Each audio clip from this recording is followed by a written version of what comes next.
নমস্কার, আমি মোম দাস। সবাই কেমন আছেন? আশা করি খুব ভালো আছেন। নতুন ব্লগে স্বাগত জানাই। সো এই যে আবারও RCM এর প্রোটিস নিয়ে চলে এসেছি আমি নতুন একটা ব্লগ নিয়ে। আজকে কি রান্না করব আমি ভেবেই পাচ্ছিলাম না। তো ভাবলাম নিরামিষের দিন, তো আজকে একটা নতুন রান্না করেই ফেলি রেসিপি। তো প্রোটিসটা প্রথমে একটা পাত্রের মধ্যে নিলাম, একটু বড় পাত্রই আজকে নিয়েছি। আজকে কিন্তু আর কোনো ভুল করিনি। এবং এটার মধ্যে একটু জল দিয়ে আমি প্রথমে একটু ভিজিয়ে রাখছি কিছুক্ষণের জন্য। এটা কিন্তু ফুলে ফুলে বেশ বড় বড় হবে। আর আপনারা দেখতে পাচ্ছেন পোটিজের সাইজটা কত বড়। তা প্রথমে আমি পোটিজটাকে সেদ্ধ করে এই জলটা রেখে দিয়েছি, এটা আমি কাজে লাগাবো। আর এই দেখুন পোটিজগুলো কত বড় বড় হয়েছে, এটা কিন্তু সেদ্ধ করে নিয়েছিলাম জলে ভিজিয়ে কিছুক্ষণ পরে। তো এই দেখুন এত বড় বড় সাইজের কিন্তু পোটিজগুলো হয়। এটা সোয়াবিনের মতো খেতে, বাট সোয়াবিনের থেকেও ভালো খেতে। তো কাঠি নিয়ে নিয়েছি। কাঠি দিয়ে কি করব আপনারা আশা করি এখন বুঝতে পারছেন একটু একটু। তো কাঠি তো বাঙালিদের করা অভ্যাসই। তো যদিও আমি বাঙালি বলছি। তো এখানে কিছু সামান নিয়ে নিয়েছি, হলুদ গুঁড়ো, লঙ্কার গুঁড়ো, দই, লেবু, এগুলো। আজকে আমি যেহেতু আমার কাছে টুথপিকের যে কাঠিগুলো সেটা নেই বলে আমি কিন্তু নারকেলের শলার কাঠি ইউজ করেছি। প্রথমে পটিজের মধ্যে আমি দই দিয়ে দিলাম। এবার একে একে সমস্ত যে মশলাগুলো দেবো, একটু লবণ দিয়ে দিলাম। লবণটা আপনারা পরিমাণ মতন দেবেন, যে যতটা খেতে চাইছেন সেইভাবে দেবেন। দইটাও সেরকম পরিমাণ মতো দেবেন। একটু হলুদ গুঁড়ো নিয়ে নিয়েছি, আর একটু দিয়ে দেবো হচ্ছে লাল লঙ্কার গুঁড়ো। কাশ্মীরি লঙ্কার গুঁড়ো ইউজ করতে পারেন, বা রেড মির্চি যেটা আছে সেটা ইউজ করতে পারেন, ঝাল লঙ্কাটা, অসুবিধা নেই। একটু লেবু চিপে দিয়ে দিচ্ছি। দিয়ে আমি এটাকে ভালো করে একটু মাখিয়ে নেব। তো দেখুন আমি ভালো করে একটু মাখিয়ে নিচ্ছি। এবং আমার যদি মনে হয় দইয়ের পরিমাণ লাগবে তাহলে দেবো, নাহলে আর আমি দেবো না। তো এখানে আমার মনে হলো দইয়ের পরিমাণটা আমার লাগছে না, যেহেতু জলটা ঝাড়ানোই আছে প্রোটিজের, তখন দেখলেন জলটা ঝারিয়ে রেখেছি, তো আর দরকার পড়েনি। তো এই দেখুন এটা রাখলাম, আর লাগছে না। এখানে একটু অ্যারারুট দিয়ে দিলাম। বাজার থেকে কিনতে পাওয়া যায় 5 টাকা থেকে 6 টাকা সেই অ্যারারুটগুলোই দিয়ে দিলাম। তো অল্প করে যতটা লেগেছে আমি ঠিক ততটা দিয়ে ভালো করে কিন্তু শুকনো শুকনোভাবেই মাখছি। যতটা ওই প্রোটিস থেকে জল পাচ্ছে সেখান থেকে কিন্তু এটা মাখছে। আর দইয়ের কিছুটা জল আছে সেটা, এটা দেখুন হয়ে গেছে কমপ্লিট। তো এবার কি করব, এর মধ্যে কাঠিগুলোতে এগুলো গুজে নেব। তো এটা আমি আজকে বানাচ্ছি, সেটা হচ্ছে প্রোটিজ স্যাটে। তো এই দেখুন গোজা কমপ্লিট হয়ে গেছে, কাঠি গোজা। তো মোটামুটি আমার যতটা হয়েছে হয়েছে। কড়াই বসিয়ে দিয়েছি গ্যাসে। এবার আমি সাদা তেল ঢেলে নিচ্ছি পরিমাণ মতো। আপনারা একটু চেষ্টা করবেন একটু যেন একটু বেশি তেলে করলে প্রোটিসটা ভালো হয় আর কি। প্রোটিস বলে না, যে কোনো স্যাটে করলে একটু বেশি তেল দিলেই ভালো হয়। তো আমি দেখুন এইভাবে দিয়ে দিলাম। আমার কাছে বাটার ছিল না, সেই কারণে আমি সাদা তেলটাই গরম করলাম একটু হাই ফ্লেমে রেখে।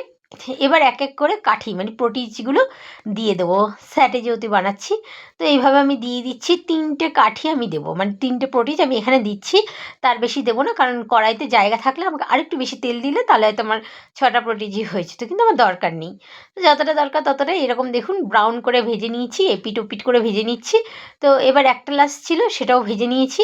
তো এবার দেখুন এটাকে আমিও, এটা যেহেতু দেখলাম হয়ে গেছে আর দরকার নেই, তো আমি এটাকে তুলে নিচ্ছি। বাকি দুটো এইভাবে দিলাম, আর আরেকটা রয়েছে ওটা আমি লাস্টে ভাজবো। এবার আমার এই লাস্ট যে পিসটা ছিল সেটা দিয়ে দিয়েছি। গ্যাসের ফ্লেমটা দেখুন হাই আছে। আর এখানে আমি একটা মানে কি সস টাইপের বানাবো। টক দই কিন্তু এইভাবে চা ছাঁকনিতে ফেলে ঝারিয়ে নিয়েছি জলটা। আর এই যে টক দই, এর মধ্যে হচ্ছে ভাজা মশলা দেওয়া আছে, সিক্রেট ভাজা মশলা, সেটা দিয়ে একটুখানি ঘেটে নিচ্ছি। আর এর মধ্যে আমার যে মনে হলো একটু লবণ আর একটু লঙ্কার গুঁড়োতে অ্যাড করলে মনে হচ্ছে বেটার হবে, আমি একটু হালকা লবণ হালকা একটু লঙ্কার গুঁড়ো অ্যাড করে দিয়েছি। এটা চাটনি টাইপের হয়ে গেল। এবার আমি এটাকে সার্ভ করব গরম গরম। কমপ্লিট প্রোটিস স্যাটে। তো বন্ধুরা আজকে বানিয়েছিলাম প্রোটিজ স্যাটে। তো এই হলো প্রোটিজ স্যাটে। আর এটাকে কেউ মেয়োনিজ ভেবে ভুল করবেন না, কারণ এটা হচ্ছে দইয়ের একটা সস টাইপের বানিয়েছি। আমি খেয়ে আপনাদেরকে বলবো প্রোটিজটা খেতে কেমন। প্রোটিজের দাম আমি আগেই বলেছি 89 রুপিস করে। সো এই যে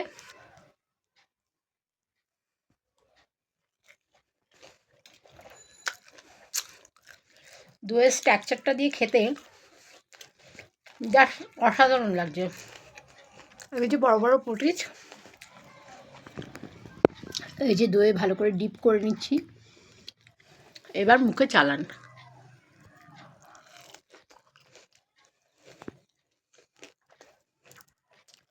রেসিপিটা আমার ইউটিউব চ্যানেলে পেয়ে যাবেন, মোম দাস। টাটা বন্ধুরা। এটা হচ্ছে প্রোটিস স্যাটে, মাকে দিয়ে দিচ্ছি। মা আজকে খেয়ে বলবে এটা হচ্ছে দইয়ের চাটনি। খেয়ে বলো কেমন হয়েছে।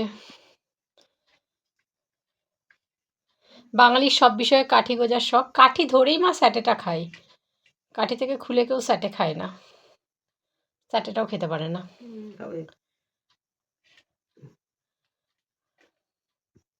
ওটা নিয়ে নাও,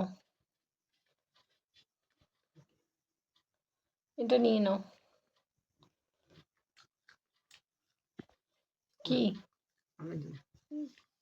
এমনি তাহলে স্যাটেটা নর্মাল খেয়ে দেখো, এটা দই দিয়ে খেয়েছো বলে হয়তো ভালো লাগছে না, এটা নর্মাল এমনি খেয়ে কাঠি থেকে এমনি খেয়ে দেখো। টক লাগছে? তাহলে দইয়ের জন্য টক লাগছে।